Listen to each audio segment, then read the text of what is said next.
Fala galera, beleza? Bom, tô trazendo mais um exercício aí envolvendo decomposição de forças, né? E aplicando a regra do paralelogramo. Então, o exercício é o seguinte: o parafuso mostrado na figura está sujeito a duas forças, F1 e F2. Determine o módulo e a direção da força resultante. Então, acho que para todos já ficou claro que o módulo nada mais é do que a força, o valor da força, a intensidade dessa força. No caso, a força resultante, né?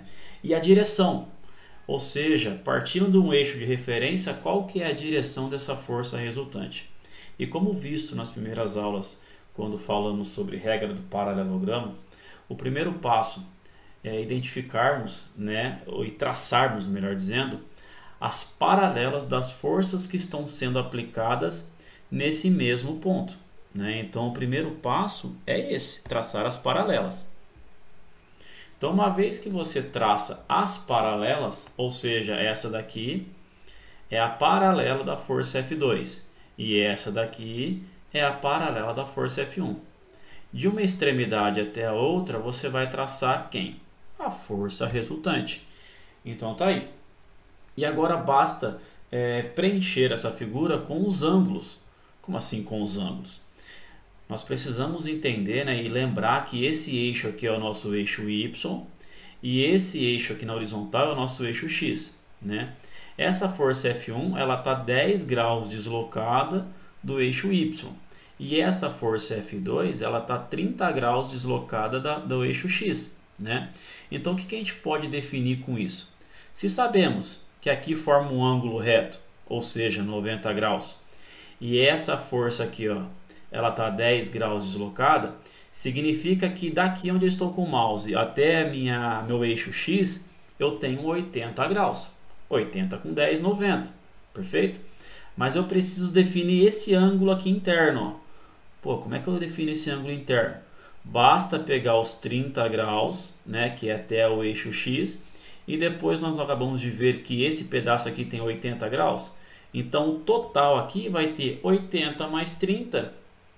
Né? Ali tem 80, ó. 80 mais 30, 110. Então o que eu tenho aqui desse lado é a mesma coisa que eu vou ter aqui na outra extremidade.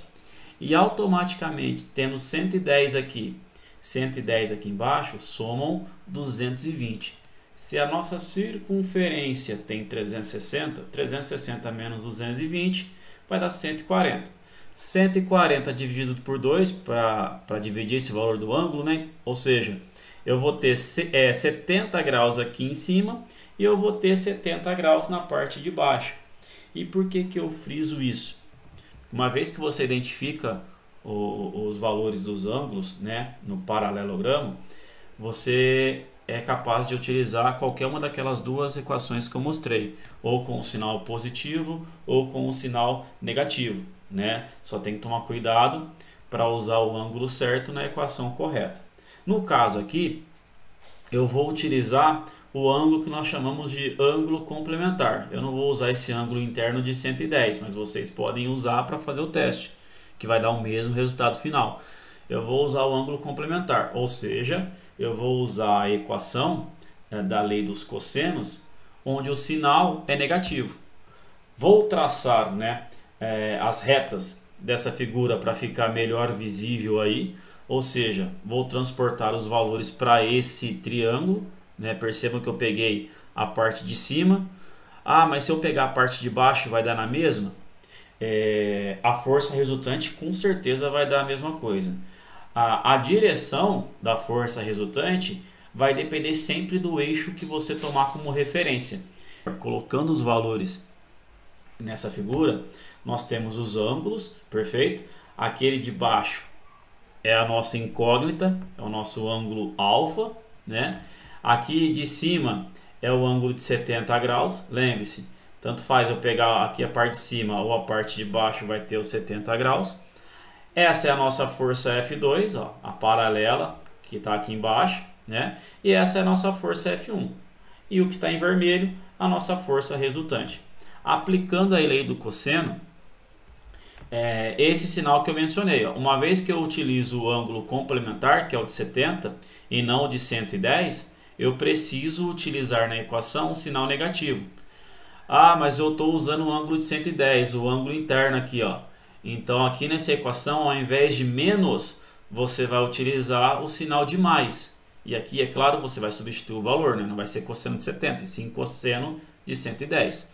Mas eu estou usando um ângulo complementar, então eu vou usar o cosseno de 70. Substituindo os valores nessa equação, ficaria dessa forma.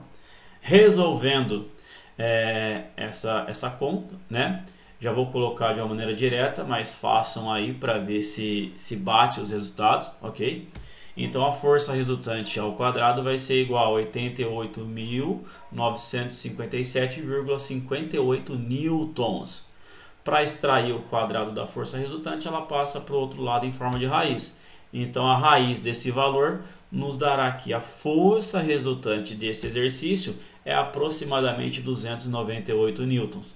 Beleza, encontramos a intensidade, o módulo dessa força resultante. Bom, agora o que eu vou fazer é identificar o ângulo alfa, para definirmos a direção dessa força resultante.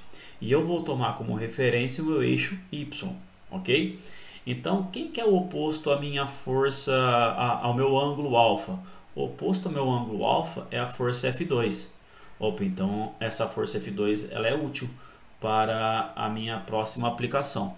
Ah, minha força resultante também tenho. Quem que é o oposto à minha força resultante? Ah, é o ângulo de 70.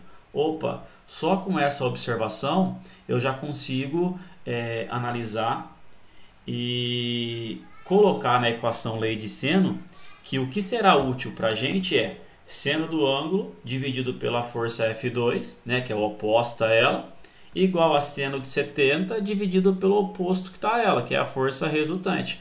Substituindo os valores nessa equação, ficará dessa forma. Resolvendo, multiplicando em cruz ali, né? Vai ficar seno do ângulo é igual a seno de 70 vezes 300 dividido por 298. Ou seja, se fizermos essa conta na calculadora, nos dará o resultado de seno do ângulo é igual a 0,945. Mas é esse o valor? Não, eu preciso converter isso aí para ângulo, né? Aí basta na calculadora, aí eu não sei como que é a sua calculadora científica, na minha eu aperto o botão Shift.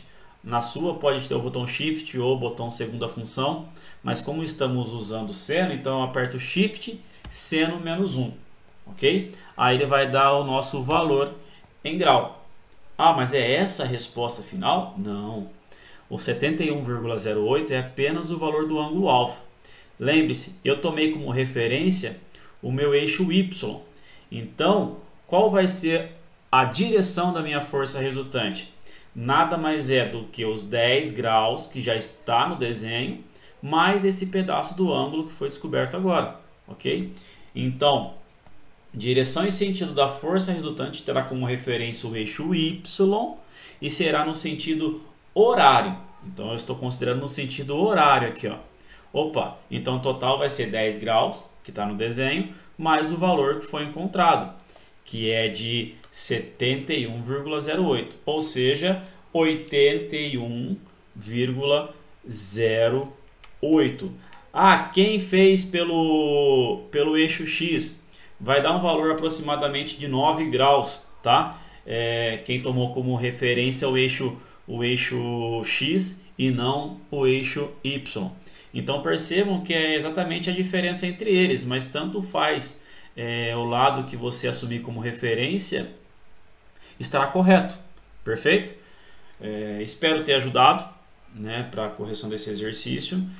Vou trazer mais situações envolvendo regra do paralelogramo até entrarmos aí em situações onde envolvam mais do que 2, 3 forças aplicadas no mesmo ponto, para que a gente possa trabalhar também com diagrama do corpo livre. Até a próxima, então, um forte abraço.